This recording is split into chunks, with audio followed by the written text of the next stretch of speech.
सबसे नीक बाड़े सैया घर में इतना कचरा। मेहरारू, अरे मेहरारू, अरे नहीं आवत का जी का कहतनी? अभी तू कहतरू का कहतनी? काल दिवाली अभी ने घर के सफाई ना भइल। अरे का करत रहलू घरवा में? ए जी काहे इतना खिसियाता नहीं? हमार तबीयत खराब नु बाटे। सुबेरे सुबेरे उल्टी खाने जीव भई रहल आ चक्कर आवता। का तार तबीयत खराब बा? आ रतिया में ठूस ठूस के खाऊ आ ये बड़ा चक्कर आवता। ठीक बा, जा सुत जा। हम सोचनी हो कि घर के सब काम हो गइल होई तो हम तहरा के ले चलती मार्केट में आ शॉपिंग करा देती, लेकिन कुछ ना बोल घर के काम। ठीक बा, जा सुत।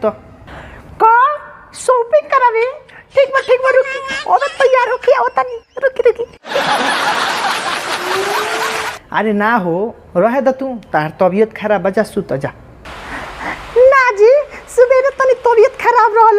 ये बार एकदम टनाटन हो गई बानी। चलो शॉपिंग कइया चल। ठीक बा, तब जब टनाटन हो गइल बाड़ू तब फटाफट घर के सफाई चालू कर दो, ओकरा बाद चल जी शॉपिंग करे। अरे ना जी शॉपिंग करके आ जाई नु तो आराम से सफाई होई नीमन से। होशियार बनल बाड़ू, बहुत तहरा लगे 76 बा। कामवा के बेरा तहार तबीयत खराब हो जाता, शॉपिंग करे के नाम ले हनी तो तू टनाटन हो गइलू। हाँ ठीक बा, सफाई ना हुई हम सफाई कर लेम। जा मूड़ी में तेल लगा के सूत जा।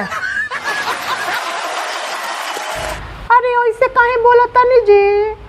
चले दोनों जना मिल के सफाई कर जा, उन्हें जल्दी हो जाई। मत खिसियाई। ठीक बा, चलो शुरू हो जा। चलो तो ओकरा बाद शॉपिंग करावे लेके चले नु। हां भागना तो हुरे से मुंह थूर दे। शॉपिंग कर चली शॉपिंग।